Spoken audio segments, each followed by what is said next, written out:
Greetings, Judah. DFG here, Gideon's Flight.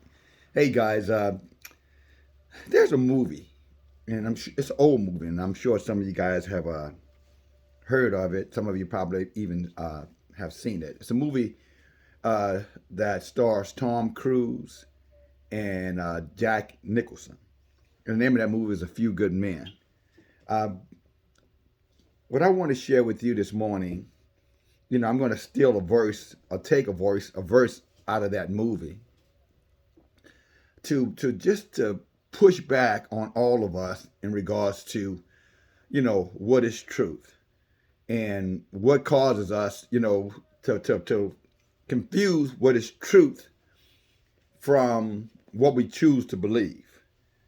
Inside of that movie, the Jack Nicholson character is being challenged. I think he's a colonel, and he's being challenged by the legal team, the military legal team. And Tom Cruise pushes on him and pushes on him about reveal what happened, reveal what happened. And the Jack Nicholson's character, as he's on the stand, he said, truth. He says, son, you don't want the truth. You can't handle the truth. And I think about that from time to time in regards to, is that most of us in our walk of life, and even more importantly, our walk before Elohim. And what I mean by that, where, many of us, we push back. I just want the truth. I just want the truth. I just want the truth. But when that truth comes, it's devastating to us. At least it's not devastating, but we take it in a very devastating way, so to speak. In other words, it's like a shock, a hit, a blowback. I guess sort of like the nor'easter just went through New England. It just kind of just shakes you, beyond your core. But in all essence, when you start thinking, or when we think of truth, we should clearly understand that there's a distinct difference between truth and belief. Let me say that again. There's a distinct difference between truth and belief. Our book says, whatever man thinketh in his heart, so is he. See, that's a belief. That causes you to project things into your life, pull things into your life that you may or may not want because you believe a certain way. And unfortunately, through your thought, or through our thought processes, we can create evil, we can create calamity, we can create every kind of devastation known to man. In essence, we can bring into our lives the very thing that we don't want because that's the way we choose to believe. In other words, something that was not destined for us can actually become our destiny and make us feel, see, I told you I knew I was right. When in all essence, you brought that upon yourself. It's like Job said, the thing I feared the most has come upon me. Isn't that what Job said? He said, the thing I feared the most has come upon me. He feared it. He believed it. He worried about it. He allowed the anxiety to trap him in it, and it came upon him. That's a belief. But when our book tells us about the truth, again, let me help you here. Let me keep this, compare and contrast. Whatever man thinketh, so is he. So whatever a woman or man projects their path, it projects inside of their thought processes, it typically comes to fruition. Evil or good, bad or good, however you want to say it, scary or happiness. You decide. But you do have the power to do it. We all, as humans, have that power to do it. But then it comes back to truth. Now that's where clarity comes into play. Because as the Jack Nicholson character told Tom Cruise, you say you want the truth, but the truth keep you up all night long. He says, as a matter of fact, because I am your truth, you can sleep at night, is what he said. In other words, while he's sleeping, they're out there fighting and they're warring. The soldiers he was talking about. It's the same thing with us. Elohim's truth is powerful. The book talks about it as though he says it breaks chains off of our lives, really chains off of our minds. If what Yeshua said when he said, you will know the truth and the truth would set you free. But then again, men hate the truth because inside that truth they have to deal with their own vulnerabilities, their own insecurities. So what man has done or chosen to do is create a narrative, of belief systems, religion, etc. Belief systems. Because therefore they can be comfortable in lies they tell themselves under the guise that they want the truth. Disguises that we tell ourselves, lies we tell ourselves to generate or create a belief system so we don't necessarily have to deal with the truth. But like, again, the movie says, or like the character in the movie says, are you sure you really want the truth? But better yet, you don't want the truth. Let me say that correct. He told him, you don't want to hear the truth, son. And I think Elohim is reminding us of that right now. I'm talking about, those of us who are wavering in our walk before him. Very inconsistent. I wanted the truth, but if you tell me the truth, I'm done. And that's a strange phenomenon. I want to hear the truth, but if you tell me the truth, I'm done. But don't you dare lie. It's kind of what they call that. Cognitive dissonance. You know what I'm saying? It's conflicting terms. I want to believe what I want to believe, but at the same time, I want the truth. That's almost an oxymoron now, in this time that we're in. Because in that absolute truth becomes a revealing. Absolute truth is like a sterilizer, a cleanser, a sanitizer. It exposes all of the hidden secrets, all of the hidden fears, and all of the wicked or hidden desires. I only use the word wicked desire because, there's a lot of things going on in Israel. Our people I'm talking about, the so-called Negro, African American. That there's a lot of things going on with us that we refuse to deal with as a nation of people, because in dealing with it as a nation of people means that we would have to come out of Babylon or this Babylonian system, and we'd have to totally trust on Elohim for everything, for our guidance, for our substance, our relationships, our communities, our families. And that would cause such a self-dependency or independency that it causes many of our people to embrace lies. That's the only way I can say it. What I mean, again, that we embrace a belief system that's actually anti-us, has shown itself to all, talking about the Babylonian system or the governments of this world, has shown itself to be always against us. Always. And we rather accept that belief system that it's all inclusive and, no one really, they're wrong, but, they're sincerely wrong. In other words, they don't really mean us no genuine harm.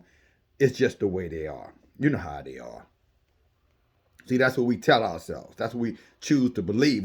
We choose to believe the lie because, again, if we acknowledge the fact that their every intent is to harm us, then we would have no excuse for following them. So in essence, for us to be a part of that system of corruption, manipulation, that system of anti-creation. Yes, anti-creation. The Babylon system is anti-creation. Why do you think they promote all of the debaucheries? I call them debaucheries because they go against the word. Now you can accuse me or whatever you want to accuse me of, that's fine. But it ain't going to make your life any better by accusing me. Because you think that I may be homophobic or paranoid or anti-government, whatever term you might want to use. That you said it, you own it. Your life. Do what you will with it. Your belief, you can believe it, even if that belief will lead you astray. I want to say Solomon reminded us in Proverbs 14:22 says, a way that seemeth right to a person, but it could destroy him.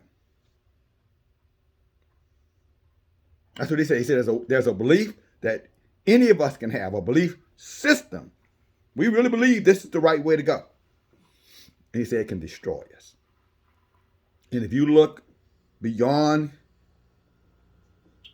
what you choose to see sometimes, if you're walking in unbelief or you're walking in your own self-deception, if you walk beyond that, get beyond that, get outside of your paradigm, your box, you'll begin to realize real fast that there's a lot of anti-creation things going on around you. Killing babies, promoting of sterilization drugs, including this one. The pushing of homosexuality, especially in the community of men and women of the African American culture, celebrating it, promoting it. If you watch Dwayne Wade's son, who him and his wife Gabrielle Union have decided to say he's a girl no matter what, it's obvious that he isn't. And yet, in most people's belief system, they know that's a boy and they will call him a girl. Even an article about him wearing a dress supposedly in tribute to the life of Kobe Bryant, they identify him as their daughter. The article, the people who actually wrote the article, the news organization that wrote the article about the tribute that this plain obvious boy, young man, teenager, and they literally said Dwayne's daughter.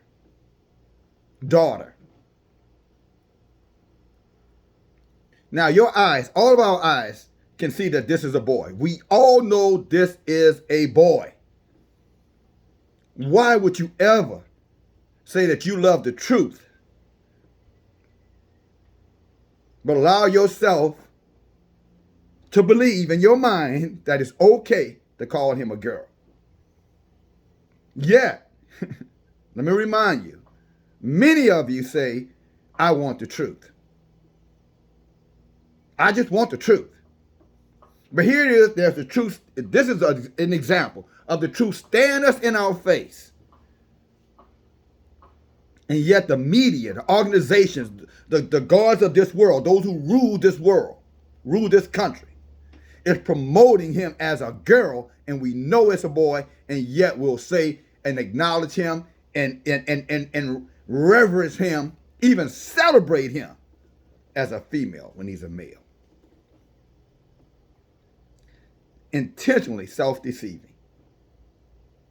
Because I choose to believe in inclusivism and everybody has a right to be and to do. So my belief system, far as I'm concerned, has nothing to do with the truth. It has everything to do with my belief.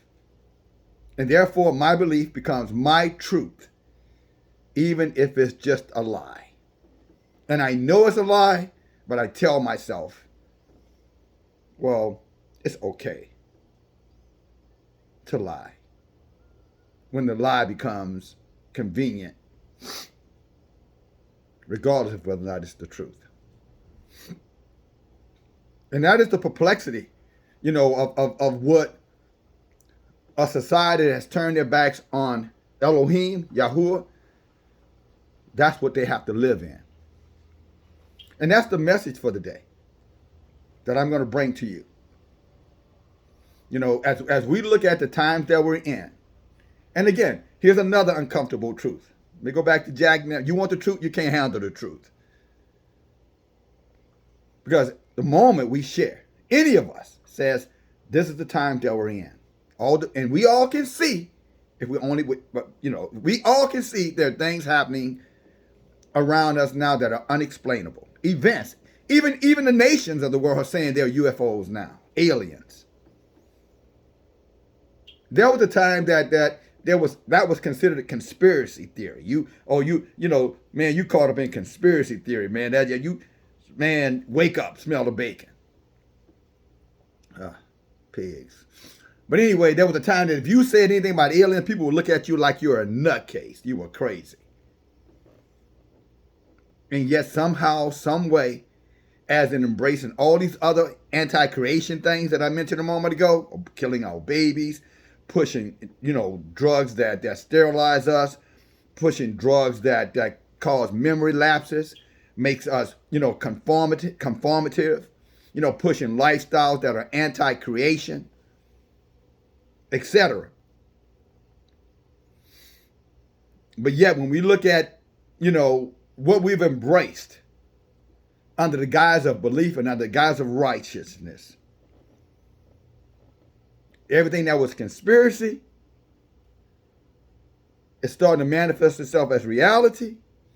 And we have never stopped for 1 second to ask ourselves the question, a very important question. Why didn't I believe that? Why didn't I accept that truth when I heard that truth? Why did I choose to believe that was conspiracy? Only now when it becomes the truth, now I just don't deal with the truth. I just don't handle that truth. I just kind of keep it moving. I don't give it much thought. It's not that important. And that's the wickedness that I'm talking about. That's the wicked heart of a man. When they choose not to believe the truth, they attack the truth and they hate it. And then when that truth manifests itself as evident, then they're very dismissive of it. Well, yeah, I know. I don't want to hear that. Yeah, I know. Sisters and brothers, let me tell you something. There's going to be a harsh judgment for those of you who take that approach. That is going to be a harsh judgment. When Yeshua was brought before the courts of these heathens and lied upon and accusations that were placed upon him, that they made conspiring with others, made accusations stick on him. Do you know that most of the people who were following Yeshua, the so-called believers, some would call Christians of our day, do you know those same believers, all those who he fed, they saw the miracles, they heard his wisdom. Again, they followed him. Do you know those were the same ones who cried aloud when the heathen said, turn against him?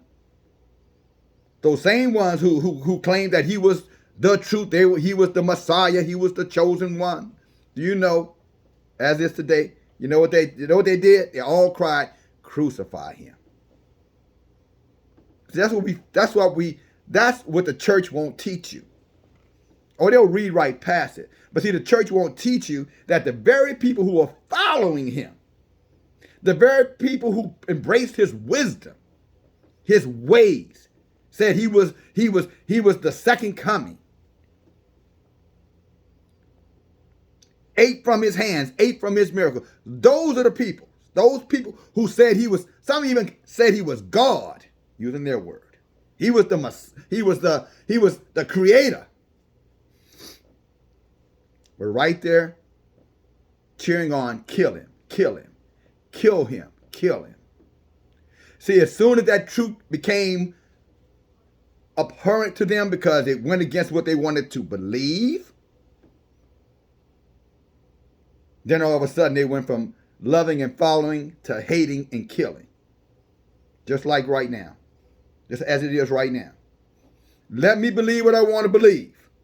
But see, when that truth comes spiraling out of the sky or out of some of the mouths of the watchmen, those same people are the same ones who accuse Yeshua, the world called Jesus. The same ones who were following and loving them were the same one that turned around and said, kill him. Why? Because he had harmed them in some kind of way? Is that why they wanted him dead?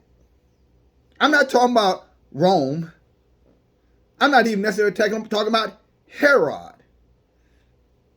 To a lesser degree, I am talking about, but not necessarily talking about the Pharisees and the Sadducees who brought him before their courts with their lies and their wickedness, their false accusations. No, I'm talking about the people, the masses. All of those who were saying, Hosanna, Hosanna in the highest. You know, the Easter ones, you know, with the palm trees, the palm leaves, you know, Palm Sunday ones. All of them were the very ones who turned right back around a short time later and said, kill him. Kill him. And that's where we are today with the truth. Kill them. If they bring forth the truth, kill them, destroy them. Don't follow them. Don't have anything to do with them. Ostracize them. Pigeonhole them. Call them conspiracy theorists. Call them negative, divisive, bigots, prejudice, whatever name. No different than their fathers. And unfortunately, the spirit of their fathers is well entrenched inside of Israel. Although we're not them physically, many of us have become them spiritually. The same demons, the evil spirits that who they are, has now, well, not just now, it's been that way, but it's now showing itself strong again inside of our people. And you got to deal with it. You don't have to agree with what I'm saying, because again, you know, your belief system won't let you do that. But just because you don't believe what I'm saying, it's the truth, doesn't make it not being the truth. Your belief system that many of our people are believing is a belief system that was taught to them. Although they take full ownership of it. No, it's just the way I believe. Really? You sure about that? Because if it's just the way you believe, why so many other people believe like you believe? Since it's your ideas. This is my challenge to many of you Israel who are listening to me. If you disagree with the book because it conflicts with your belief, then tell me why so many other people believe the way you believe. If it's your belief, I think that's a simple question. I think that's a fair question.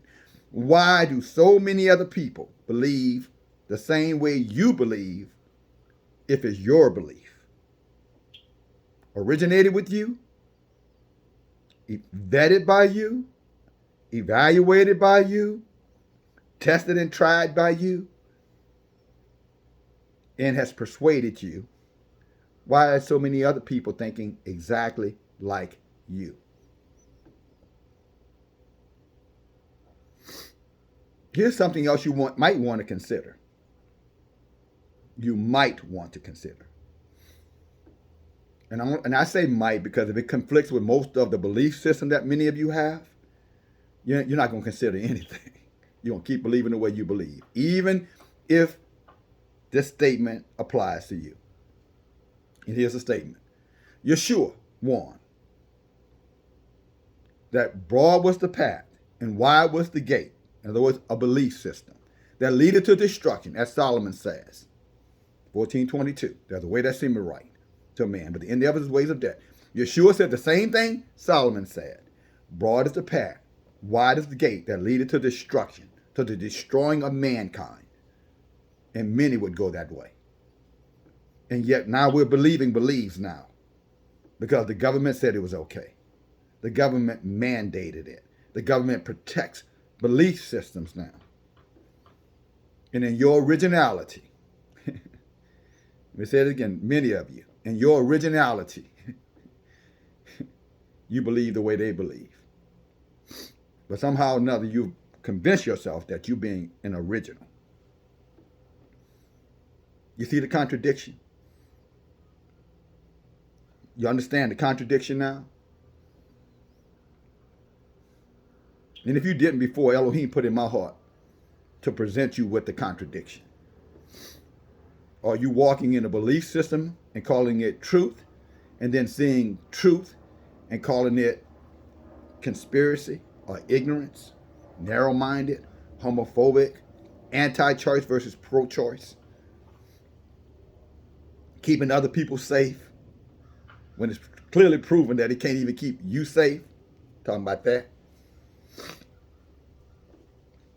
convenient lies for uncomfortable truths.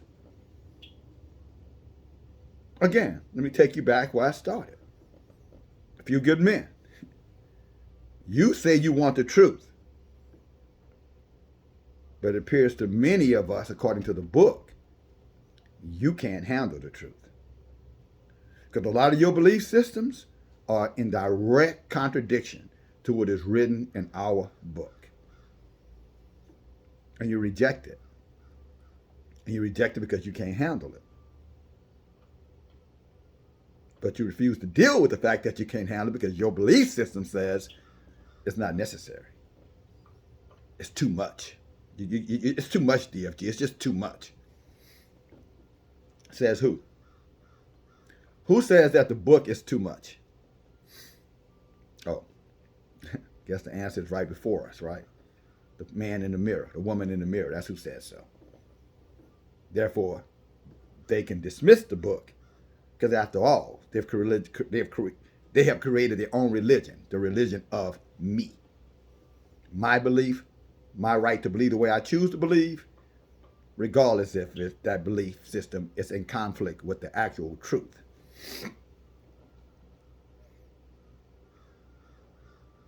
Now, that's something that, if you are reasonably intelligent, this is not to disrespect you, my sisters and my brothers, but if you're reasonably intelligent, in other words, you can think for yourself, then shouldn't you at least evaluate what I just stated over this last 26, almost 27 minutes? I think a reasonable, intelligent human being, man or woman, would at least consider what I'm saying. And ask yourself the simple question: are your beliefs truly your beliefs? Or are your beliefs some socially engineered programming over the years, and because you're probably watching too much television, a constructed lie? Or maybe even a misconstrued lie. It's worth looking into, my sisters and brothers. That's all I'm saying. It's worth looking into. What if your very soul is on the line because you haven't looked into it? Again, what if it is your very soul? I'm not even talking about your children. I ain't talking about your parents. I'm not talking about anybody. I'm talking about your soul. Your soul. What if your very soul is on the line because you refuse to consider your beliefs versus the truth?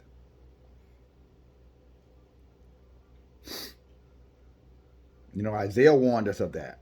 He said, the ox knows its owner and the ass knows its master. He said, but my people don't know. And not only do they not know, they won't even consider. Isaiah chapter 1, verse 3. Read it for yourself. But that's where we are, Israel. We're at a crossroads now. Crossroads, two paths crossing. And we're at a place now, if we choose the wrong way, then we are going to be destroyed. Not because I'm spewing out condemnation. This has nothing to do with your brother in terms of his heart for his people. I love my people. Male, female, I love you. I'm talking about with my heart. I'm not talking about with my emotions. I love you with my heart. I love myself. How can I not love you? I'm Israel too. But that said, the book is saying that your beliefs, which may appear to you to be right, could lead you to your death. And it doesn't mean dying. We all are going to die. When it says death, there's a way that seemeth right to a man, but the end thereof is the ways of death. It's talking about destroying. It's talking about tearing down. Literally destruction. Grievance, painful, tormenting, nightmarish. abhorrent. That's what it's talking about with death. Weeping and gnashing of teeth. Eternal torment. Just so you have some perspective. We're at a crossroads. Beliefs that can lead to destruction. Truth that can lead to freeing of the lies. Strengthening of the people. Restoration of the people.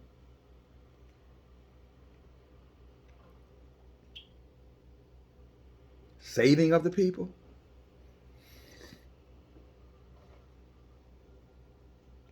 Freedom of the people. And all the blessings that make it a man rich, according to our book, with the eliminating of all the sorrows.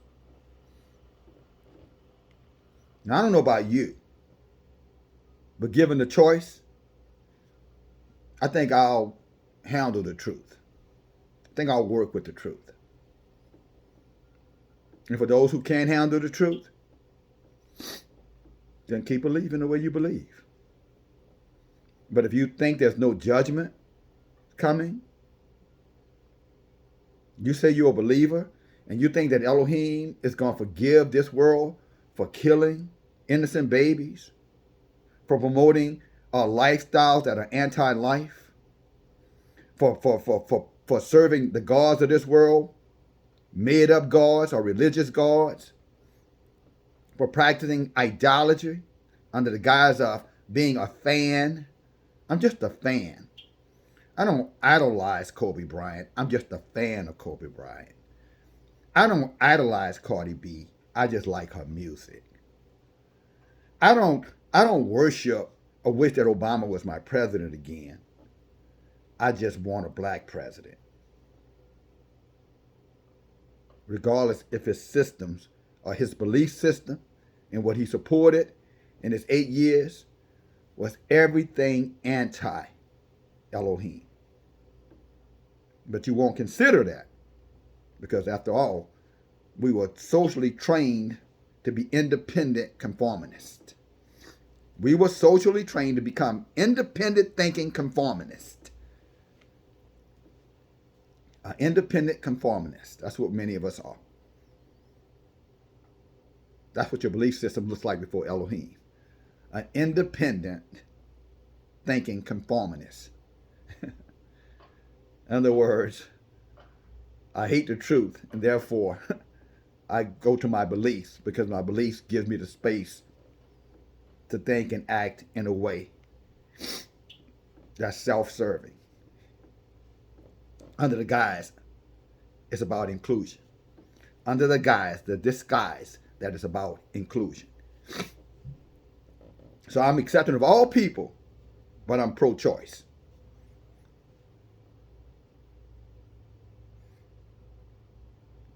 Let me say that to you one more time. I'm accepting of everybody and their lifestyles.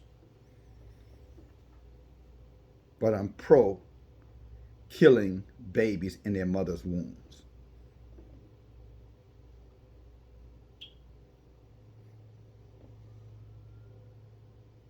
Teaching lifestyles that are anti-creation.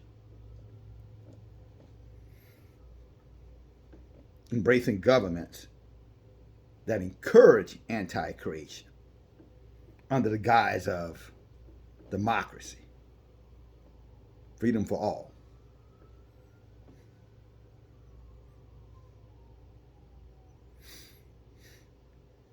But let's go to the book, because there's a reason that we're in the situation that we're faced with. There's a reason why we're being faced with what we're faced with today.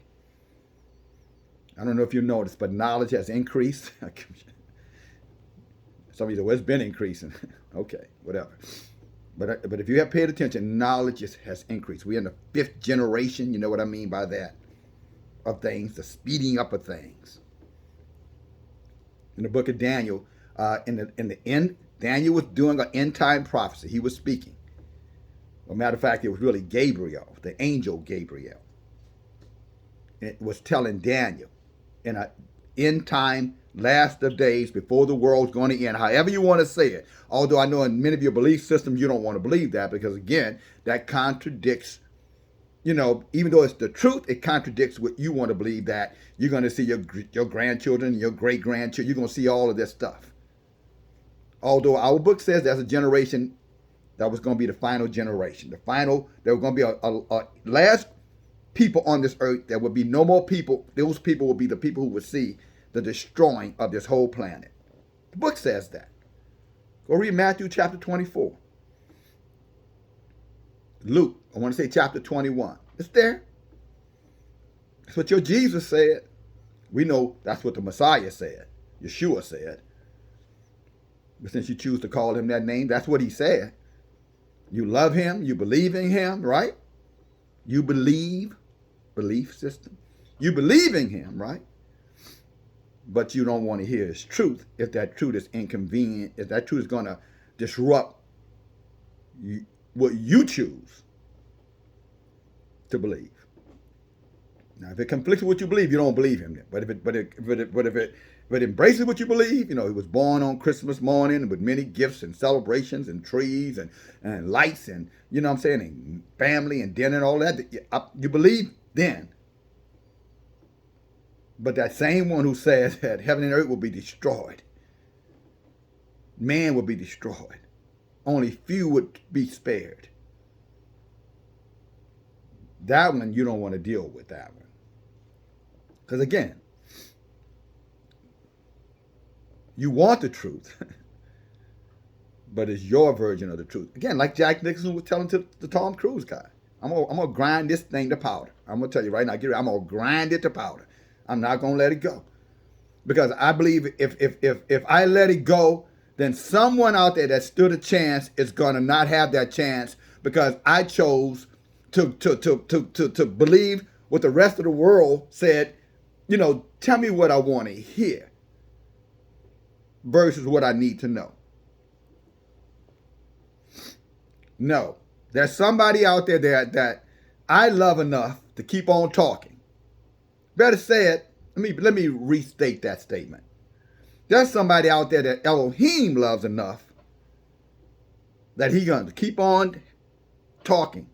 Tell me, DFG, you keep on talking, because I want her. That one right over there, see that one right there? Who heart of stone is now becoming a heart of flesh. I want her. You see him over there, whose heart is hard to me? See, now that hardness is starting to fall off of him, and now his heart is starting to go from stone to flesh. I want him. He's mine. She's mine.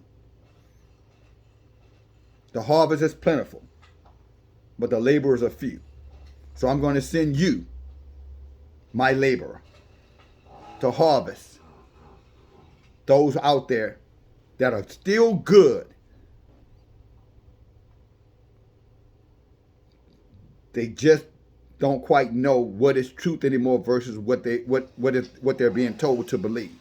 So therefore, I'm going to use you, DFG, and many like yourself, brothers and sisters, laborers, to go harvest those out of there. I want you to go get the good stuff out of the bad stuff. Go get the good ones out of the wicked ones, or those who are choosing, to believe the way they want to believe.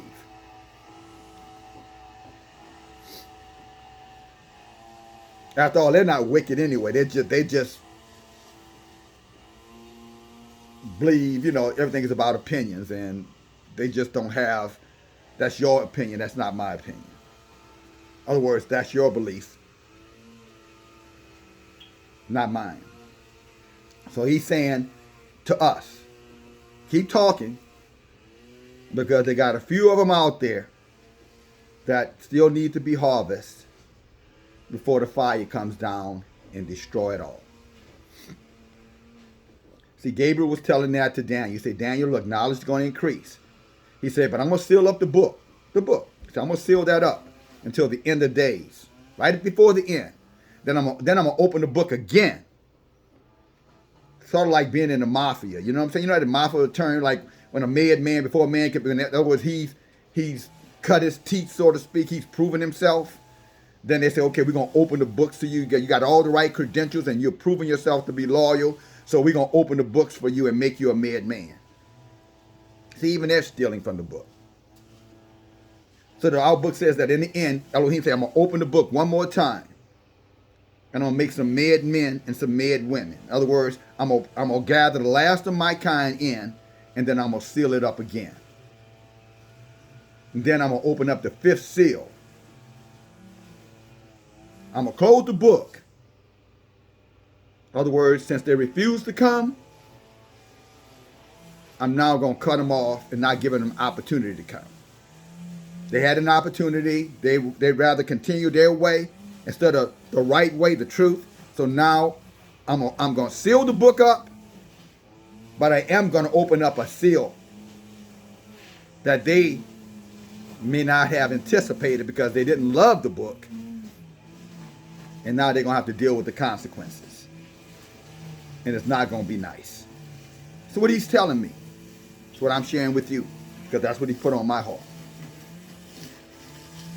But let's go a little bit further here. Praise Yah. Amen. I hope that noise in the background is not disturbing you, because it's trying to disturb me. You know, but that's okay. I think you can hear my voice pretty clear, and we're going to get through it. Yah wants this word to come out, and I'm going to bring it out. So you mad men and you mad women, this is something I want you to remember. Again, in other words, you lovers of the truth, those of you who are seeking the truth, who are willing to walk away from what you have believed, what you were taught, what you were told, what you learned, those of you who are willing to walk away from that and commit yourself to what is truth versus convenient lies, this message is for you, so you can understand why it was necessary for you to handle this truth. Amen? Regardless if it made you uncomfortable. So here we go. Praise Yah. Again, just so that I can keep you afresh, because I know sometimes we drift off. Gabriel spoke to Daniel and told him, Gabriel, who was the messenger of Elohim, told Daniel the book was going to be closed until the last days. And there were things that were going to be in this book that only in the very last days that would be opened up, and that men could be, and that the truth could be revealed. And one of those truths is that the so-called black people in America are the true Israelites. And see, I'm going to tell you something. There's a lot of Christians out there, especially white Christians, hate that. They hate that with a perfect hatred. Because, see, they had that convenient lie that, no, he was white. And his people lived in the Middle East, in Jerusalem, Israel, wherever.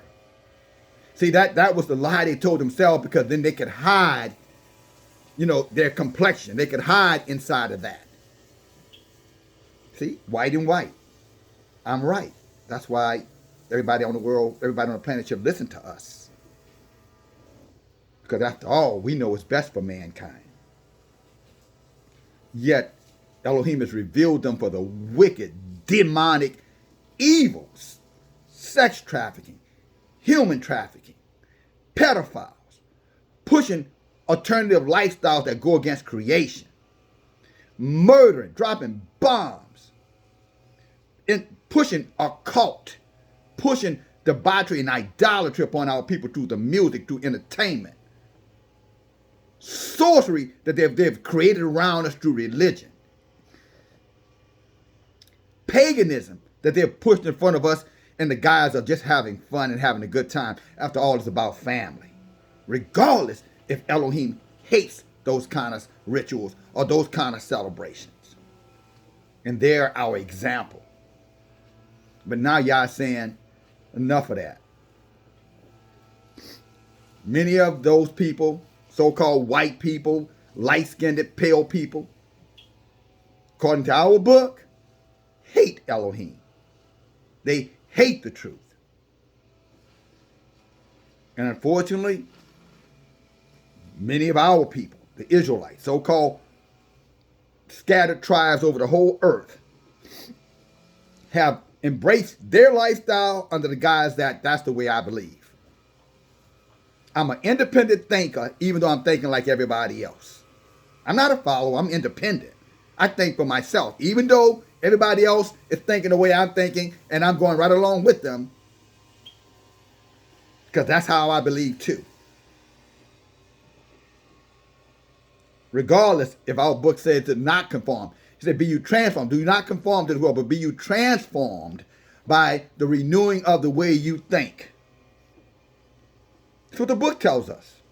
The book even goes as far as say, love not the world, neither the things that are of the world. If you love the things of this world, the world's systems, their programs, their celebration, our book says Elohim is not inside of you. Elohim is not guiding you. Yahuwah is not guiding you, according to our book. So if you're a friend of the world, in other words, you go along with the world's system, the world's practices, you're an enemy of Elohim. So you're an enemy of the Lord if you go along with the things of this world. If you love the things of the world, you are actually an enemy. That's what our book says.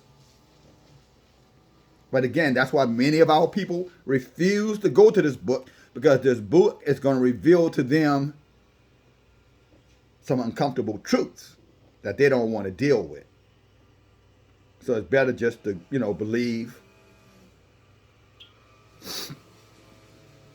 a lie. And it's nothing new. I'm going to say this again to you. If you're one of these people who believe you can do whatever you want to do, then, hey, more power to you. That's what I'm going to say to you. More power to you. You do have a right to believe what you want to believe. If it seems right to you and that's what you want to do, you have a right to do it. And I'm sure not going to stop you. I couldn't if I wanted to. I realized that. But I'm going to put it this way. Elohim is not going to stop you. But you can believe whatever you want to believe. Elohim is not going to stop you. The Lord, using something you can relate to. When I say Elohim and Yeshua, many of you are like, who is that? So I'll use the word the Lord. The Lord is not going to stop you. The Lord's going to open up a broad path and let you go right that way. He said he would. He said he will not get in your way. So if you want to believe lies under the guise that is your truth, he said he's not going to stop you. He said he is not going to stop you. So therefore, you have a green light, an open pathway to continue on. That's what he's saying. Nothing's going to interfere with that. You're good. Don't worry about it. You don't have to get upset with your brother. You're good. You're good. He says he's going to let you go. He says he's going to open up that gate and let you go. So you're good. So, right? We're good then. We're good. I don't agree with you, but we're good. I don't agree with you. And I don't agree with you because Elohim doesn't agree with you. And I agree with him. As far as I'm concerned, he's a lot greater than you. But I guess that's my belief, right? I'm good with that. That I am good with. I'm good with the word. But let us read, just so we're not confused. And let us understand, so that the one or two that are still out there who are just not quite sure, am I believing the wrong way, thinking I'm doing it the right way? This message is for you, sister. This message is for you, my brother. All right? It's for you. You're the harvest that Elohim cares about right now.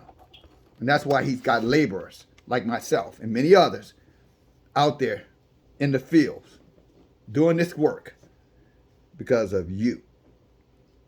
The ones I'm just talking about, you right there who just want to do what's right. You. This message is for you. It says, now I beseech you, brethren, by the coming of Adonai and by the gathering together unto him, that you may not soon be shaken in your mind or be troubled. And this is 2 Thessalonians chapter 2. Just so you know, 2 Thessalonians chapter 2. That you be not soon shaken in mind or troubled, neither by your spirit, nor by word, nor by the cipher. Say, for you. He said that as the day of Yahuwah is at hand, means end times. Let no man deceive you by any means. Didn't Yeshua tell us that in Matthew? Be careful that you be not deceived. See, a lot of the things that you heard me talk about a little bit earlier about embracing pro-choice and, and homosexuality, all these different things. And I know something like that. He's stuck on. No, I'm not stuck on any particular thing. What I am stuck on, I'm stuck upon the Torah, the truth. I'm stuck on the truth. That's what I'm stuck on. So if you want to accuse me of being stuck on something, you can say I'm stuck on that. I agree. But to try to pigeonhole me or try to to marginalize me by saying I'm stuck on homosexuality, that's save that. Save it. You're not going to convince me of it. And I don't think you can convince any true believer of it. Because you follow this channel, we talk about everything, including what we're talking about right now. But will I call it out for what it is? Wickedness, debauchery, and abomination. According to Leviticus 20 and 13, those who practice that lifestyle should be put to death. I'm not going to tell you that when the book says that's the consequences of that. That anybody that's practicing that lifestyle, this is facts. Their life is shortened by almost 20 years. It's taken off their life by practicing that lifestyle. That's statistical facts. So if your lifestyle, if your natural life was supposed to be 70 years, practicing that lifestyle would knock it down to 50 years. If your life was supposed to be 50 years, practicing that lifestyle would knock it down to 30 years. If your life was to be at 40 years, practicing that lifestyle would knock it down to 20 years. Just so that you have something to compare that to. And I'm supposed to be okay with that. No, I'm not okay with that. And I'm surely not okay with aborting and killing babies, regardless if we have made decisions like that in our past. That's called repenting of that and making a commitment that you will never ever do that again. And allowing Elohim to forgive you for that behavior, as long as you mean it. He's not judging you if you've done that before. If you are homosexual and you're no longer homosexual, then Elohim has forgiven you. If you aborted a child or encouraged someone to abort a child, Elohim, and you repented of that, you've asked for forgiveness of that, you've acknowledged that it was the wrong thing to do, it was the wrong decision, you made that decision because of you were worried or you were concerned or anxiety or somebody told you it was in your best interest, and you realize now that it wasn't, that it was wrong, and you have asked for forgiveness, Elohim has forgiven you. That is no longer applied to you. You are free from that. Except you encourage it or you tolerate it of others. What I mean by tolerating it, you don't speak out against it. Then you're right back where you started. You may as well not even ask for forgiveness. If you're going to embrace those lifestyles and those life choices, you can't embrace it and repent at the same time.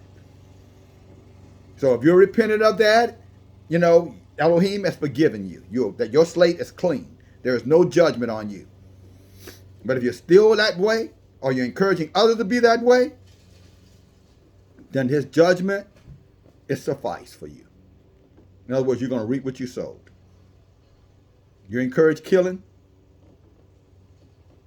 Anyway, let's stop right there. Verse 3 says, let no man deceive you by any means, for the end day shall not come except there be a falling away first. I mean, many people turning to the gods of this world and going against the Creator. I don't want to hear nothing about no Bible. I don't need nobody to tell me about no Bible. I don't need nobody to tell me about what I believe. I'm good. That's what he means by falling away. There will come a time that people will be convicted in that. They'll be strong in their belief with that. I don't care. I don't care if Christmas is wrong. I'm doing it anyway. I don't care if Easter is wrong. I'm going to do it anyway. I don't care what you say. Well, better yet, I don't care what the book says. Because if we're saying it's not in the book, we're liars. And I would advise you don't listen to a liar. But if we're telling you what the book says, you might want to be careful with taking that bold position. You might find out the fact that you're going to get struck down in it. And somewhere down the road, you're sitting there eating your own poop and drinking your own pee because you don't know the difference between water and piss and poop and crap. That'll be Yah's judgment. In other words, insane. Praise God. Let's go on. He says, except there shall come a falling away, and the man of sin be revealed. The man of sin. In other words, the man who pushes sin, tells you sin is okay. Just be what you want to be, do what you want to do, believe what you want to believe. At the end of the day, your life, your choice. Nobody has a right to try to influence you, although you're being influenced by every damn thing. You turn the television on, the radio on. Wherever you go, you're being influenced, my friend, my brother. Sometimes we can be ridiculous. We can really, me too. We can be ridiculous. I'm not being influenced yet. Everything we said is parroting something that we heard or were taught. But we're not being influenced. We are all being influenced. There's not a person on this planet that's not being influenced. Even the demons are being influenced. The demons who are walking around us are being influenced. Everybody is being influenced. The question is, who's doing the influencing? Man, the man of sin, man in his sinful ways, or Elohim, who's pure and truth and loving and encouraging and redirecting. Either one or the other is influencing you. All of us. So yes, you're being influenced. I know that's an inconvenient truth, but deal with it. He goes on to say the son of perdition or the son of evil, conflicting. Prediction simply means they're going against the truth. The son of perdition, who opposes and exalts itself above all that is called Yah. In other words, I don't care what the book says, I'm doing what I want to do. And all those who follow me, who trust me, they're going to think exactly like he thinks. In other words, he's going to exalt himself above everything that's called Elohim, or the truth, or that is worshipped, so that he, as Yah, sits in the temple of Yahuwah, showing himself that he is Yahuwah. In other words, becoming a God to ourselves. That's the way that seems right to a man. See, when your ways seem right to you, and those same ways conflict against Elohim ways, behaviors, then you become God. And I do use the word God, not Elohim, God. It's only one Elohim, many gods.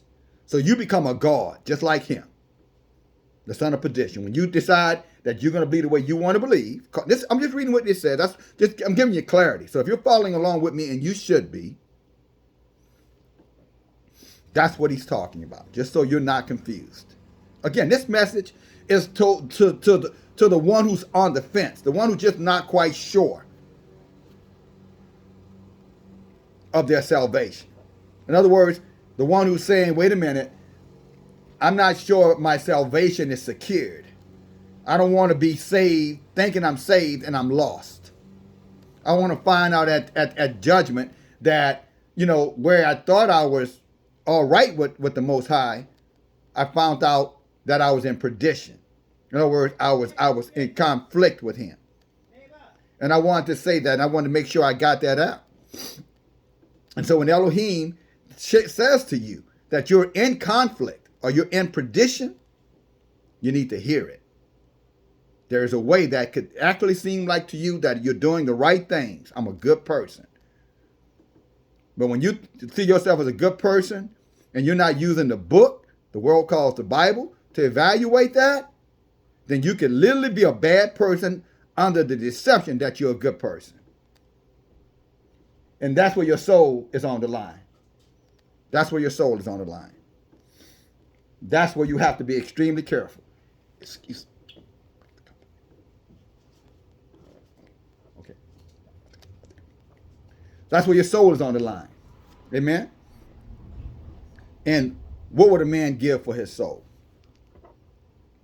Because again, this is not about your children right now. Although our children are going to deal with the repercussions of our decisions because they're children. In many cases, they have no choice. In many cases, we're trained them to be the way we are. We pushed a lot of these traditions on them. A lot of these traditions were pushed on us by our parents. So let's be clear here. No victimless crimes. You commit the crime, you pay the price for the crime. Amen? But let's go on. He says, remember you not that when I was with you, I told you these things. And now you know that what holds that he might be revealed in his time. What might be revealed in his time? At the end of the times, the wickedness, every idea, every imaginable thing that a man can think of. That's what he means. That the revealing of that is going to show itself strong in the whole earth. So across the whole earth, they're going to celebrate, for example, killing babies. I remember about a few months back down in Argentina, the women were, they were taking off their bras. They were screaming and crying and hugging. Oh, they were just so happy because the law had been passed. Their laws, the laws of sin, the son of perdition, had given them the approval to kill their babies, abort them. And they were just celebrating and crying crocodile tears. That's what it means when it says this. That when he's revealed, everything is going to be on the table now. You do whatever you want to do, and if somebody tells you something about it, ignore them. If somebody tells you something about it, just tell them, I don't want to hear it. Got nothing to do with me. If somebody want to tell you about it, just cut them off. Just cut them off. Move them out your life. Just get them out your life. That way you don't have to have a guilty conscience. You don't have to feel bad about your decisions. So I'm going to remove everything out of my life except for the things that I want to believe, although I'm not easily influenced. That's a contradiction in itself, brothers and sisters. If you're not easily influenced, then you shouldn't be removing, knowledge out of your life. You should embrace knowledge. Even if you're not going to go along with that knowledge, you should say, let me listen to this. Let me hear this. Let me hear the matter. But again, see, when your heart becomes hard because now you have put yourself in the place of you become a god to yourself, you're not going to hear the truth anymore. All you're going to hear is what you agree with. That's all you're going to listen to. That's what I mean by hearing. Only thing you're going to hear is what you agree with.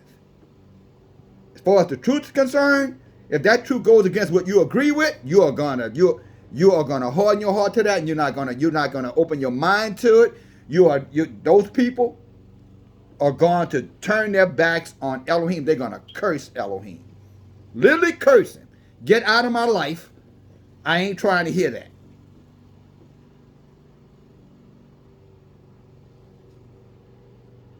That's what they're doing right now.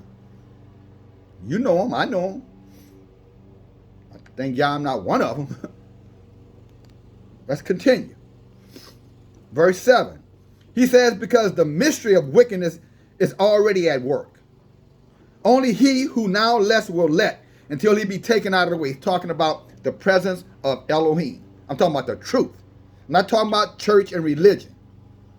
In other words, there's been a power of Elohim here to keep, although this earth has been wicked for a long time and evil stuff has been going on for generations.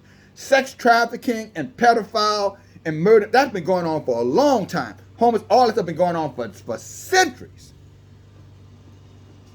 And Elohim tolerated it because he wanted to expose it for what it was. So that when he removed it from us in the next world, we understand why he did it.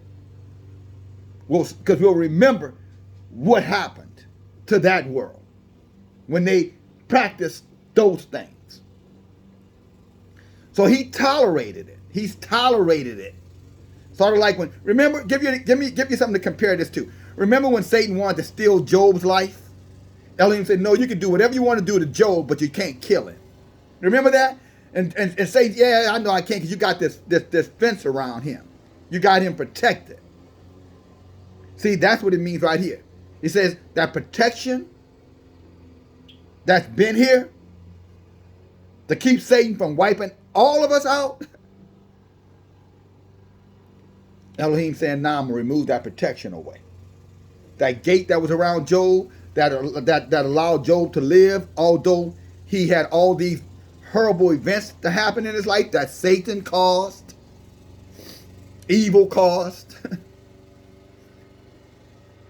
But that fence where Satan can make him sick, but he couldn't kill him, that is now moved out of the way. That fence. That's what it means. It says, when he who allowed it is taken out of the way, and now Satan's going to have, how you say, carte blanche, free reign. And that's what we're looking at right now, free reign. That's why, you know, somebody, again, like a Cardi B can be used as a role model for your daughters. That's why someone like Lil Nas X can be seen as a role model for your sons. See, that was the time they would have never got away with that. Not with Israel. We would have, even if we were still practicing, you know, our own little wickedness, we would have known ain't no hoe gonna be no example for my daughter, and ain't no flaming, devil-worshiping homosexual gonna be no role model for my sons. We would have knew that. We would have knew better than that, because that power, that presence of Elohim would have revealed that to us, that no, that is wicked beyond understanding. Therefore, we would have rejected that. We would say, oh no, I ain't going that damn far. But now, there's no more fence around mankind now. That now, whatever you can imagine men will do, they're going to do it. They're already doing it. They're crossbreeding. They're using AI, artificial intelligence, transhumanism, using animal hearts, putting pig hearts in men now. A pig heart in a man. Go look it up. It's there. Cloning of men. Neuralink. In other words, making man, integrating man and artificial intelligence. Pretty much anything they think to do, they're doing it now. Calling boys girls. I'm literally calling a boy a girl. And got many people who know that's not a girl saying it is a girl. You know what I'm saying? Confusing the genders. Sleeping with animals. Hybriding with animals. It's, and guess what? Most of us think that, you know, we've seen it all. No, you haven't. You have not seen it all, my sister, my brother. Save this message. You might want to save this message. You have not seen it all. You have not seen it all. When them aliens that they're, but not it. See, at the time I said alien, you were like, man, he's crazy. Now your government and your military has told you they're aliens. Although it might sound crazy, it's still the truth. So when them aliens come out of the ground, fallen angels from the bottomless pit where they were locked up at thousands of years ago for having sex with our women and creating giants and wickedness and evil spirits. You see, when those aliens are released from the earth, there gonna be many of you wanting to die. The book say can't die. You're gonna be wishing, Lord, just kill me. Y'all say, no, you ain't dying. You gonna deal with this consequence. This is gonna be your judgment. You remember the 7 women to 1 man I talked about? Marry me, take away this reproach, take away this stink. He said, no, you're going to deal with that reproach and you're going to deal with that stink. You had a chance and you rejected the chance. You wanted to continue to believe in what you wanted to believe in, regardless of the fact whether or not it was the truth, because you couldn't handle the truth, so you created, or you let other people create a lie, and you comfortably placed yourself inside that lie and claimed that was your truth. And it was still a lie. That's coming. It's already here. Elohim has moved his presence. Can't you tell? Elohim has moved his presence off this earth.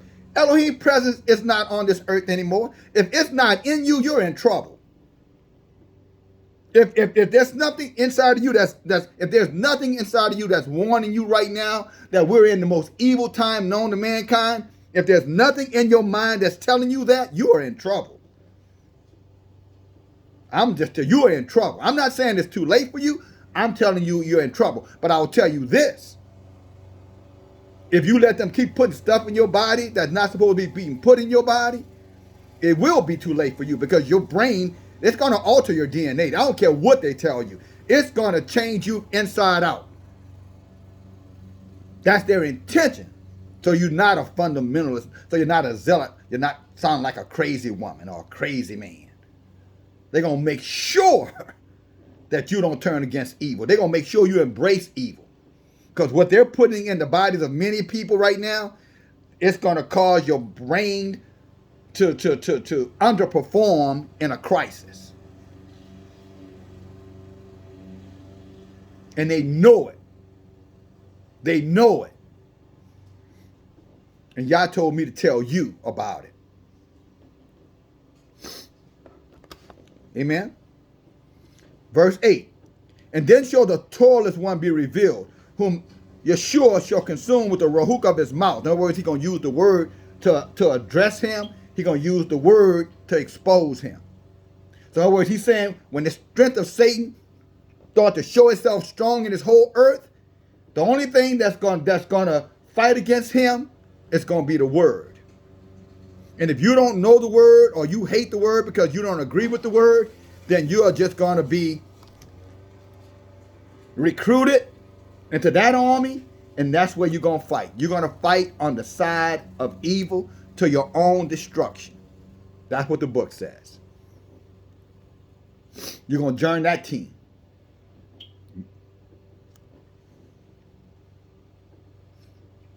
He says, and Yahuwah will consume with the spirit of his mouth, and shall destroy with the brightness of his coming. Even him, just so you don't know who the son of perdition is, I'm about to tell you who it is now. If you don't know who the evil one is, I'm about to tell you who it is now. If you don't know who's the one who exhausts himself up and put himself at the same level of God and telling you to do the same thing when he tells you you can believe what you want to believe, even if your belief conflicts with what the book says is right and wrong, him. I'm going to tell you who that is. I'm going to tell you who it is. I'm going to tell you who your influencer is right now. Even him whose coming is after the working of Satan with all power and all signs, and here's what's really worse, all lies, all lying wonders, lies, lies, lies. His lies, that he has made your lies to make you believe it's the truth, because after all, it gives you a certain level of comfortability. You don't have to make any tough decisions. You don't have to take a stand. They don't want to take a stand. So it's easy just to say, let everybody do what they want to do. As long as it ain't affecting me, I'm good.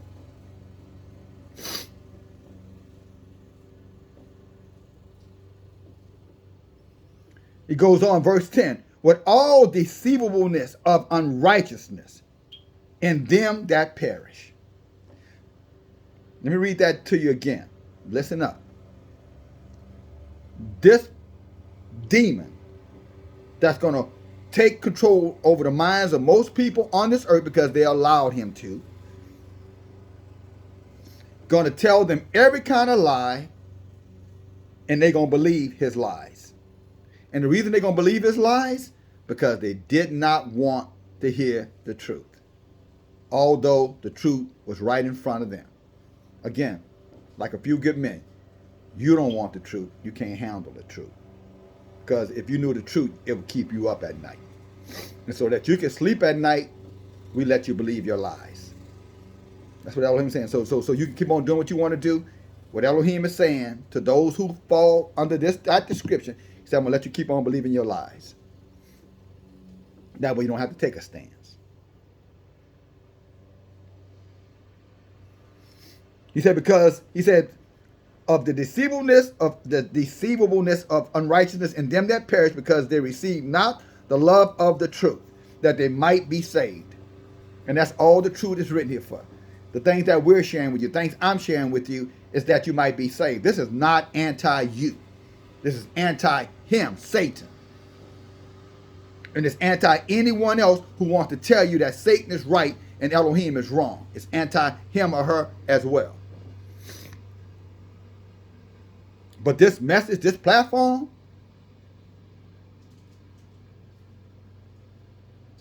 is for the saving of the souls of men and women and children. That's what this platform is about. To tell you to reconsider. This is, again, to remind you, or at least to encourage you, maybe it's time for you to reconsider. Your choice at the end of the day, but it might just be your last opportunity to reconsider. That's what this channel is for. That's what this end time channel is for. Before we run out of time, it's an opportunity for you to possibly reconsider. Isaiah said you wouldn't consider. I'm encouraging you to reconsider. That's what this channel is for. Sharing of this channel, pushing this message out, you know, maybe it's not for you. Maybe it's for somebody you love.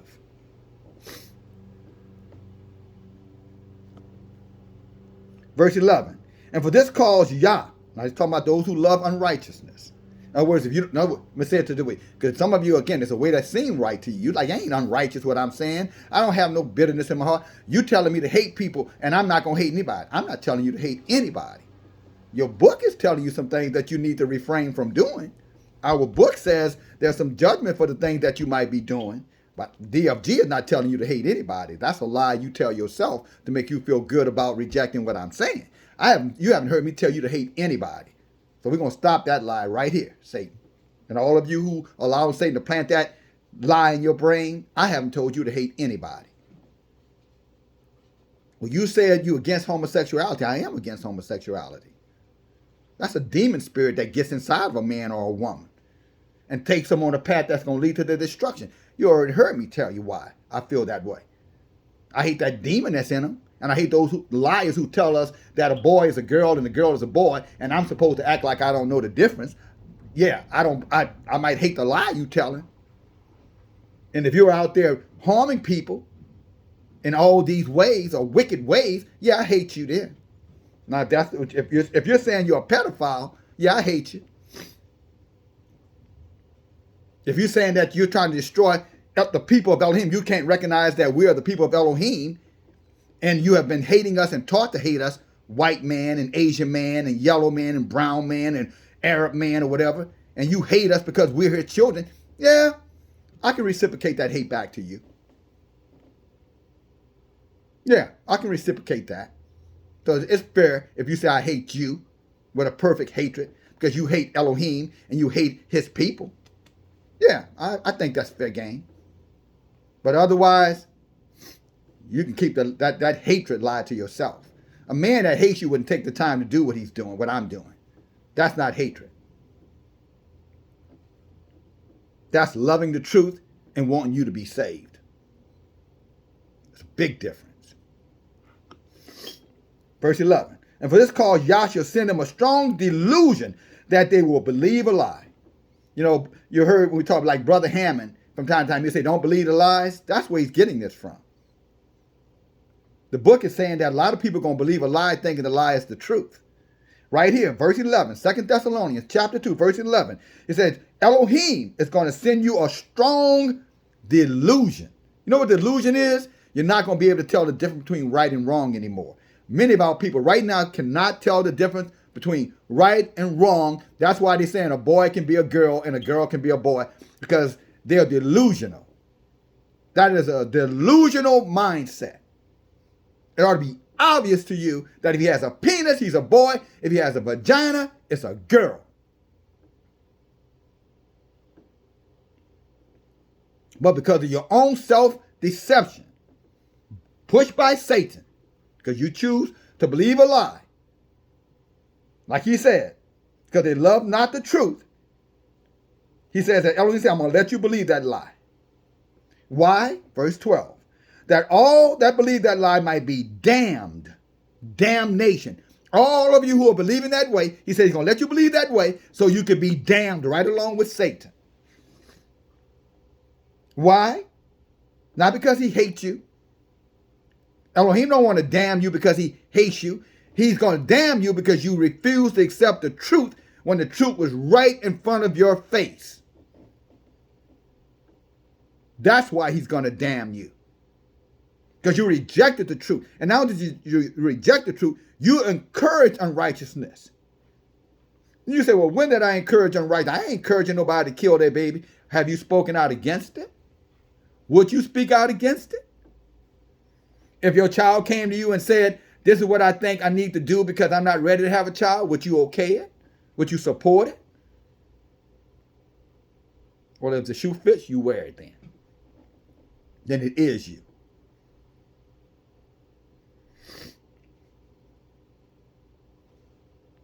Again, verse 12, that they all might be damned who believe not the truth. What did Yeshua say? What is truth? Elohim said his word is the truth. This is the truth. Not what you believe, not what I believe. What the word says is the truth. It's the truth. The word is the final decision maker. The word is the final decision maker. Not what I think, not what you think, is what the word says. That's the final decider. That's the judge. It's my side of the story, your side of the story, and then there's the truth. The word is the truth. You can deal with that or not. Because you don't want to deal with it doesn't mean it's not the truth. It just means that you are going to place yourself in a damnable position that you may not be given a second chance to recover from. Just saying. But let me give you a precept to go with this. He said the son of perdition, right? That Elohim said he's going to move his spirit off the land, the whole earth, his presence. He's going to take that fence from around this whole earth. So if it ain't in you, there's nothing that's going to stop it from harming you. In other words, if the spirit of Elohim is not inside of you, everything that came to this earth, that's coming to this earth, that the son of perdition, Satan, is going to bring here from the demons below, the fallen angels, everything that they ever did in the first world, the time of Noah, when wickedness was everywhere.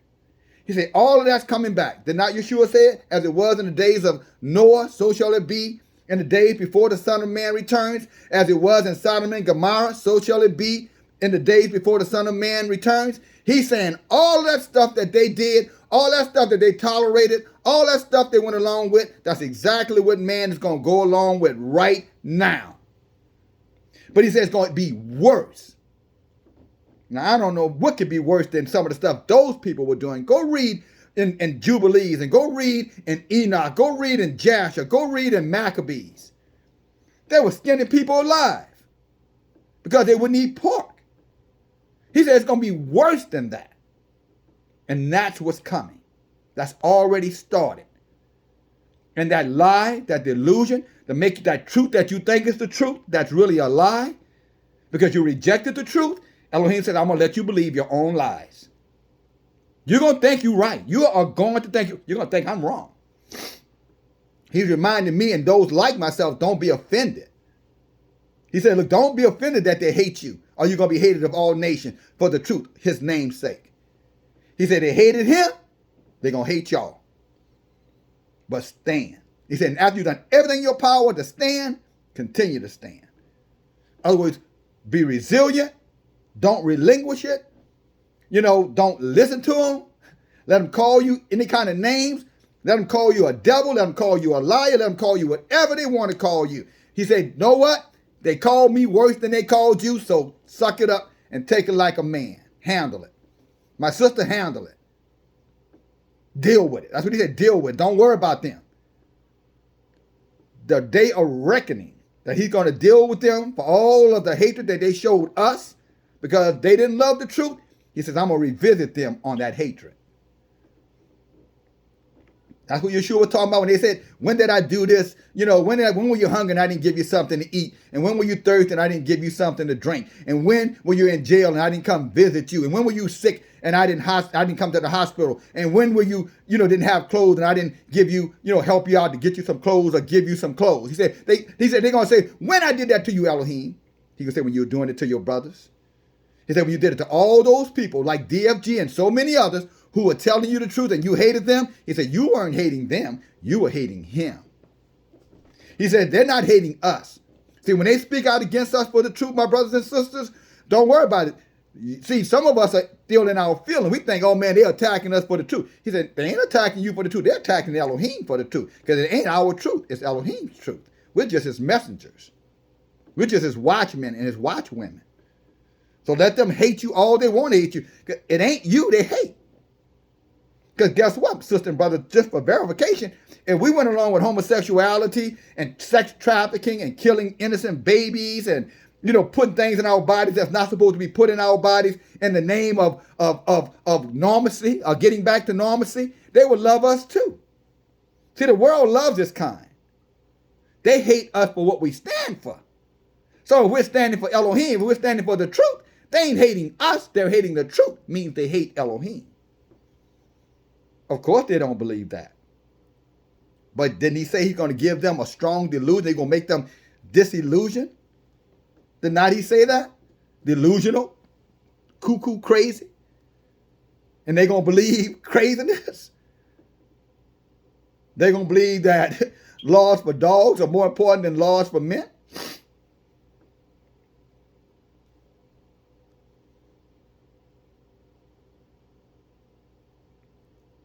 But let me get to the last precept and I'm going to wrap this up. Go to the book of Revelation. Now what I'm talking about is how this is going to come to be. The situation that we're in, how it's going to get so much worse. And for those of you who are on the fence right now, I'm not sure what to believe. I'm just not sure. I was brought up in religion. I was brought up in the church. My pastor turned out to be, a whoremonger. My elder turned out to be a homosexual. The church, stole my mom, my dad's wealth from them. And therefore now I hate the church and I hate everything associated with the church, including Elohim, who is not associated with the church. But somehow it got conflated that the church or religion was the same thing as Elohim. Never been a bigger lie ever was told. Our book says Elohim's spirit does not dwell in houses made with the hands of men. So if he don't dwell in houses made with the hands of men, how is he in the church? So when the church let you down, or religion let you down, or your pastor let you down, or whoever let you down, that had nothing to do with Elohim. That was men. And that was men driven by their own lust and their own sins. Had nothing to do with the Creator. And many of you are hating the Creator for what men did to you. Instead of repenting of that bitterness towards Elohim and seeing men for the weak, evil beasts that many can be, you rather judge Elohim and then conform to the ways of man under the guise that is your truth. That's how I believe. I don't believe the way they believe. That's the way I believe, although all of them believe like I believe. So who's leading who? Sound like to me, when you believe like that, it's the tail wagging the dog. That's how it sounds to me. Revelation chapter 9. And the fifth seal, and I talked about the seal. Remember I told you earlier in this message how that Gabriel told Daniel that Elohim was going to seal the book up till the end time. And he said at the end time, knowledge would be increased. See, the things we're understanding now in the book, including that so-called black people are the Israelites, see, that was hidden from our forefathers, some of them. That was definitely hidden from a lot of white people because they thought it was them, to their own disappointment now. Now they're crying in their bed. They're pooping their pants. Now they struggling with their faith. They can't handle that truth. And when one of us say something about it, boy, you should see them demons inside them rile up. It don't have no color. Ain't got nothing to do with color. You lie. You are lying. You are lying. It has something to do with color when it was y'all. When y'all thought it was y'all. We saw white Jesus, white Moses, white Abraham, white everything. White Mary, white angels, white everything. So you're a lie. What's good for the goose is good for the gander. So when it was all white, y'all had no problem with it. Well, guess what? They are black. And Elohim don't give a damn whether or not you have a problem with it. What you had better give a damn about is stop having a problem with it. Or how you going to stop having a problem with it. White man, Asian man, brown man, whatever kind of man you are, if you're not Israel. That's what you better deal with. But then again, you don't have to deal with anything. You can just keep on believing the way you're believing. The wages of sin is death. The pathway the path of destruction leads to death. The broad path, the common way. But at the end of the day, like he told Daniel, we're going to open up the book again. Knowledge is going to be increased. Man will be going to and fro, busybodies. Everybody's busy, busy, busy, busy. He said, but guess what? In all of that busyness, and all of that increased knowledge, he said, the wicked, they're going to continue doing wickedly. But he says, the righteous amongst us, those who love the truth, he said, the wise will understand. In other words, it'll be revealed to us who we are, and we'll embrace it, we'll accept it. We won't be arrogant about it. We won't use it as a stick to beat other people down. But we'll also acknowledge the importance of it. Because as Israel goes, so goes this earth.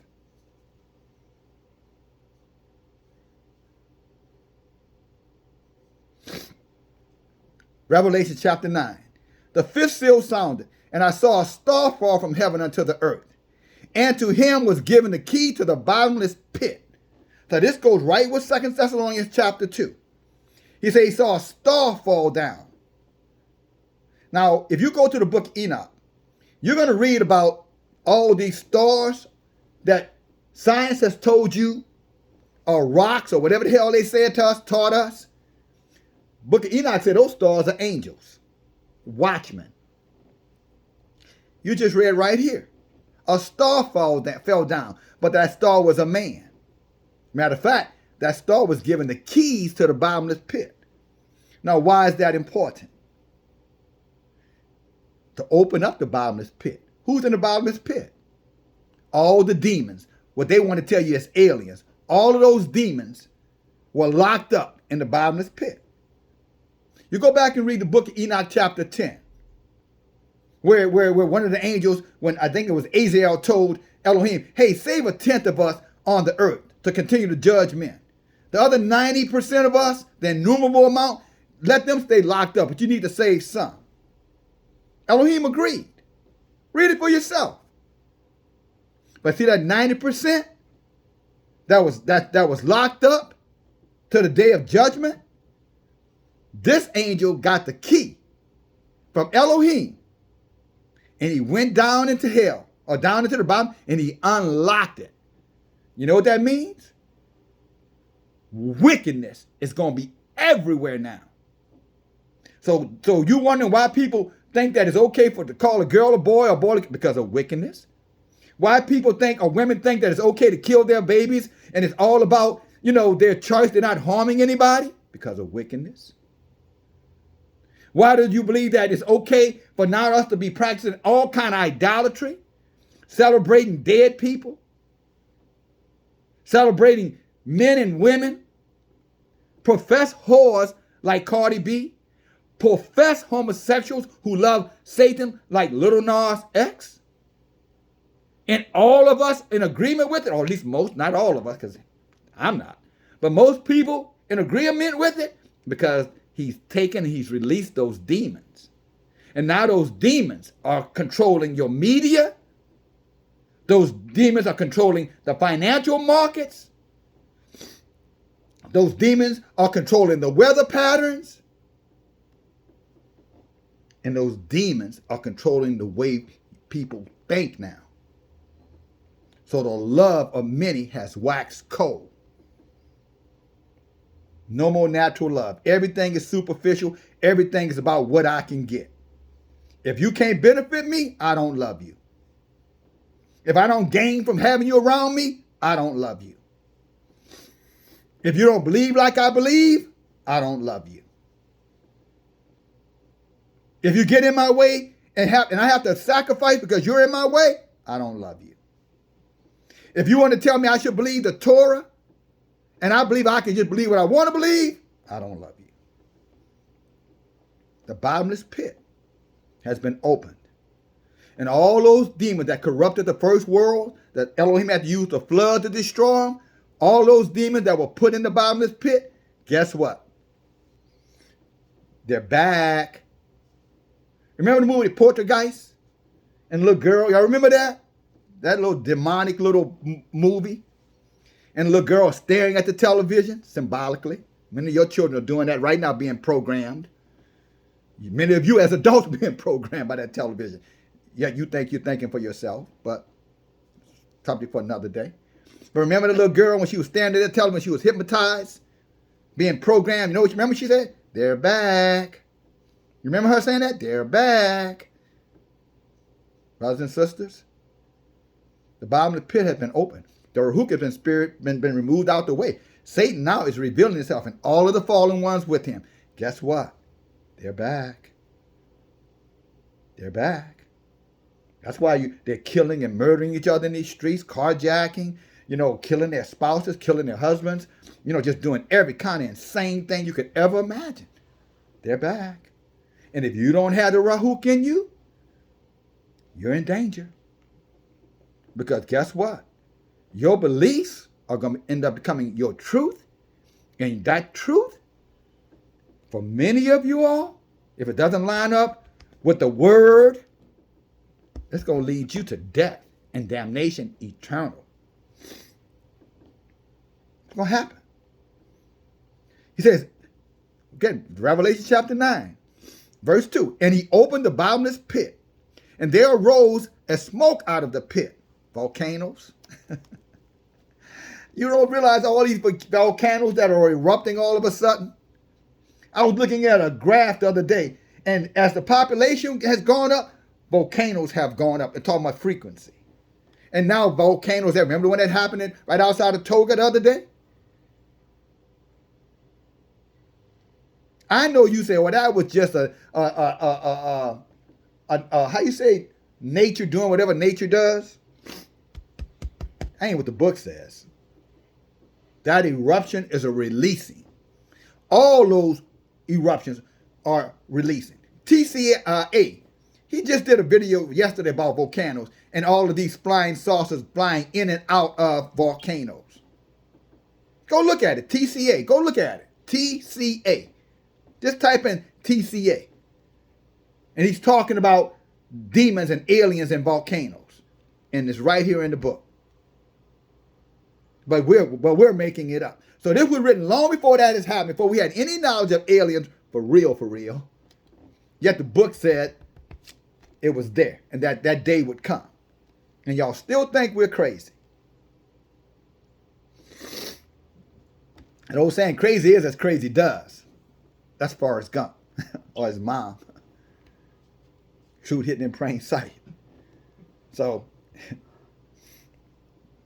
you're calling me crazy. Yeah, you embrace the craziness of this world, and I'm telling you not to. And I'm the crazy one. You might want to reconsider what you're thinking. It says, and what came out of the smoke from the bottomless pit, locusts upon the earth, locusts. And unto them were given power, as the scorpions of the earth have power. Scorpions. Remember it said that that he's going to be removed, that the spirit of the Rahuk will be removed out the earth, and the son of perdition will be revealed. Remember 2 Thessalonians? And he would have all power, lies and wonders and lies, and that he would create all kind of miracles and all kind of wickedness upon the earth. That's what it's talking about right here, including death and mayhem and war, diseases, hunger, shortages, etc. All of that will come into fruition. Hurricanes, tornadoes, tsunamis, earthquakes, volcano eruptions, things happening in the sky, phenomenons, things happening in the water, phenomenons nobody can explain. And even when they explain, they'll just give you a lie to cover it up.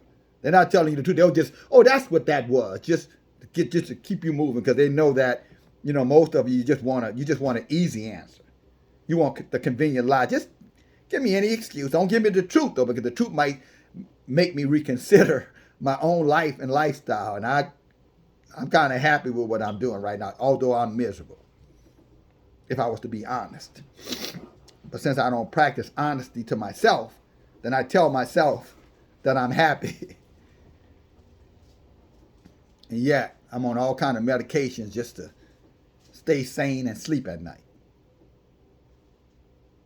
But you're happy. I'm an alcoholic, but I'm happy. Using every kind of drug known to mankind. Every kind of pharmaceutical drug, opioid known to mankind, including watching those opioids kill my children, but I'm happy. That old saying, what a wonderful web we weave when we practice to deceive ourselves. I'm going to add that part. Say, what a horrific web man has woven when he practices self-deception. Verse 3. And there came out of the smoke locusts upon the earth. And it was given power as the scorpions have power. And you know what kind of power a scorpion has? A scorpion has the power to kill. And it commanded them that they should not hurt the grass of the earth, neither any green thing, talking about these scorpions, neither any tree, talking about these aliens, these demons, but only those men who do not have the seal of Yahuwah in their foreheads. Remember I was telling you about the spirit, if it got to be in you now, because that fence that was around here has been taken away. Talking about the fence that Elohim had around the earth has been removed now. That's what Paul reminded us of in 2 Thessalonians. And that's why I said to you, unless you have it in you, there's nothing to protect your mind now. If your children don't have it in them, there's nothing to protect your children from thinking and believing and behaving in the most wretched, wicked, evil ways ever known to mankind. And you're starting to see it. And many of you are allowing people like the Cardi B's of the world, like the Cardi B's of the world. There are many Cardi B's, Beyonce's, the Meg Thee Stallions, Nicki Minaj. There are many of them. Black, white, Asian, Hispanic, Latino, you name it. Many of them out there influencing your daughters. And then you got these wicked little Nas X's showing himself to be pregnant, showing himself to do lap dances on Satan. All of these demons are now influencing your children. And if your children don't have the Rahuk, they are going to fall victim to it, and they're going to be judged just like them wicked demons are going to be judged. The ones who encourage man to go against Elohim, and those who listened, those who followed, those who took that broad, convenient path, those who said, you know what, I don't care what the Bible says. I just know what I believe, and that's what I'm going to believe. And ain't nobody going to change my mind. And you know what I'll say to you? I agree with you. I agree with you. No man should change your mind. I fully agree with you. But I do have a prayer for you. I pray that Elohim change your mind. That's my prayer for you. But I agree with you. No man should change your mind. Not a man. Sinful man? Hell, that may be the devil. And wolves, the book said there'll be wolves in sheep's clothing. Raven wolves. Mad wolves in sheep's clothing. So I agree with you. No man should be changing your mind. But the word, now that's different. The word should have the power to change your heart, which will allow your mind to be changed.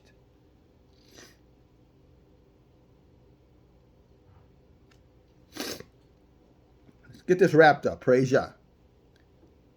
Verse 4. And it commanded them that, okay, I said that. Verse 5. And to them it was given that they should not kill them, but that they should be tormented for 5 months.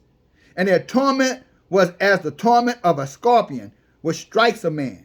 And in those days men will want to die and cannot die. They shall desire to die, and death shall flee from them. Now you think about what I just read. Can you imagine being so miserable that you want to die but you can't die? What could cause that? What could cause a man to want to die but can't die? I don't know, a man that's been what do you call that? Integrated with artificial intelligence.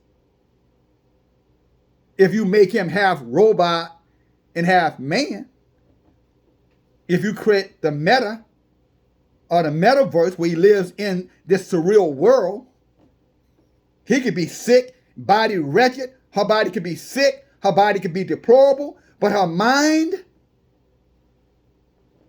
will be disconnected. And where the body wants to die, the man continues to live. I can see that. And of course, it could be so much worse than your brother is describing to you.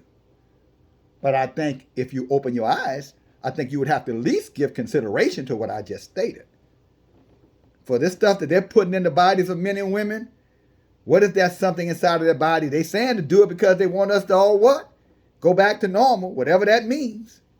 So that we could, be supermen and superwomen, fight off everything that's coming, right? Every disease that's coming, it's going to give us the strength to fight it off, right? What if that disease is death? Well, I think I just answered my own question. They telling you to fight off death. It's written in the book. And in those days, men shall, verse 6, in those days men shall seek death and shall not find it. They will desire to die, and death shall flee from them. And the shapes of the locusts were like unto horses prepared for battle. And on their heads were as it were crowns like gold, and their faces were like the faces of men. And they had the hair of a woman, and they had the teeth of lions. And it goes on. You can read the rest of it. But ultimately, it's going to be a lot of suffering and a lot of pain. Amen? Apollyon is coming. Brothers and sisters, Apollyon is here. If you go to CERN, CERN, C-E-R-N? What's the god they have right outside of CERN in Sweden over there? Apollyon. With all those little arms and legs? Apollyon. Apollyon is here. They have opened up. CERN is nothing but a code word for the bottomless pit being opened. CERN is nothing but a code word. When they tell you that large cylinder that they're using to find matter or the beginning of life, they're really telling you they're going back to the lost, to the dark, to the depths of hell, and releasing those demons back out. Those demons that were sealed underground, they use CERN to release them back out. And that's what you see with all these volcanoes and earthquakes, all these snowstorms, and all these wonderment going on, the weather patterns, it's all of that. It's the coming of darkness, so-called. I'm going to use the word dark winter. But remember, where it's winter in one place, it's summer in another place.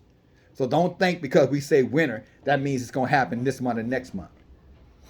Depending where you live right now, it could be summer. But yes, winter is coming. That smoke that those locusts going to bring, that darkness, that's the releasing of the evil. So I'll wrap this thing up by saying one thing. Prepare you the way, brothers. Sister, prepare you the way. Convenient lies for uncomfortable truth is not going to get it. I'll take you where we began. Don't let anybody sit there and make you feel bad because you believe in the truth. And worst of all, don't deceive yourself into feeling bad because you believe the truth. No, you stand for the truth. And remember, you can be deceived. I don't care who you are. If you are a man, you can be deceived. What did Genesis say, chapter 2? Say Satan was the most subtle beast. Definitely, Satan was the most cunning beast Elohim ever created. And if he's released on this earth, that means he can deceive any of us. As a matter of fact, let's end with this instead. Go to 2 Thessalonians. Go to 2 Thessalonians chapter 11. Praise Yah. And then we go, and we are done. Watch this.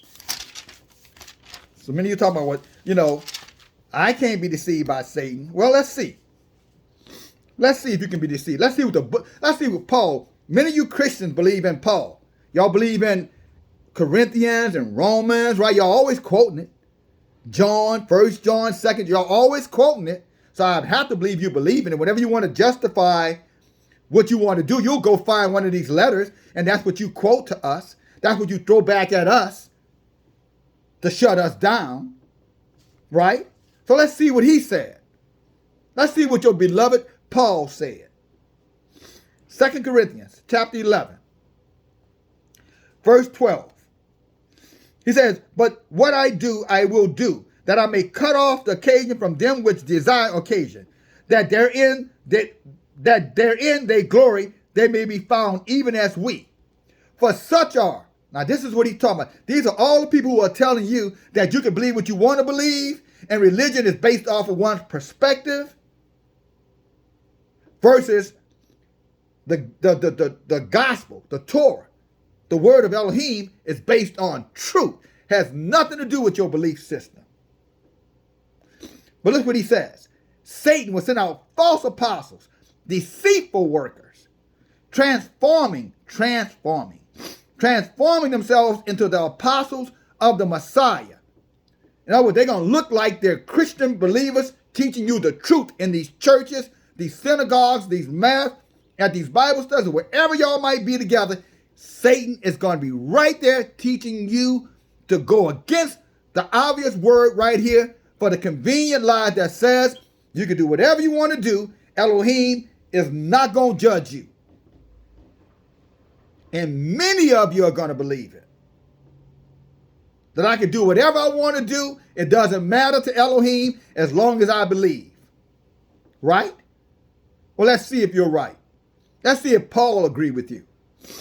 Paul said they're deceitful workers, transforming themselves. Transform means that they're wolves in sheep clothing.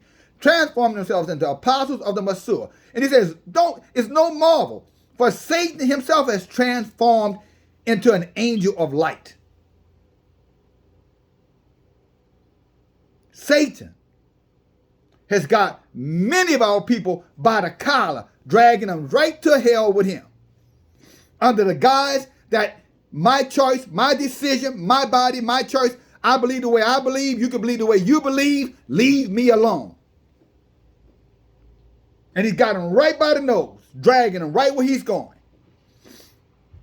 Therefore, it's no great wonder if his ministers, verse 15, therefore there's no great thing if his ministers also be transformed as the ministers of righteousness, whose end shall be according to their works. And Paul said, let me tell you this, don't think I'm a fool for telling you that. Don't let anybody make you guys feel like you're a fool for sharing this.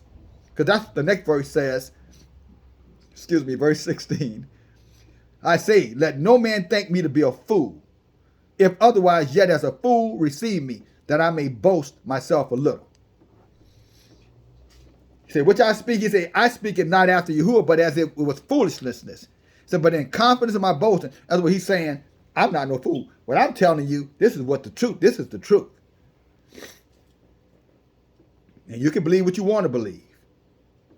And that's what I'm saying to anybody who listens to me. You can believe whatever you want to believe.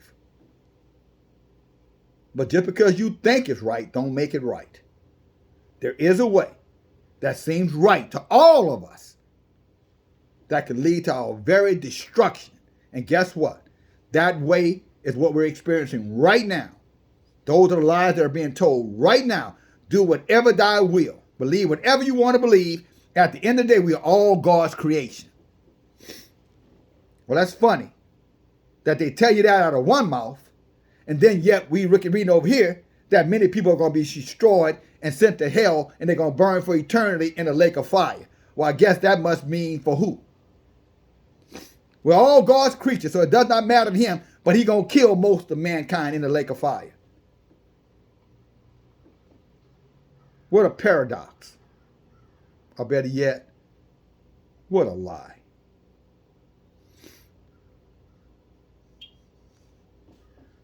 You should know the truth. And as our book says, as the Messiah said, it is that very truth and only the truth that will set you free. And what is truth? It's written in the book. His word. That's truth. DFG, talk to you later. Bye now.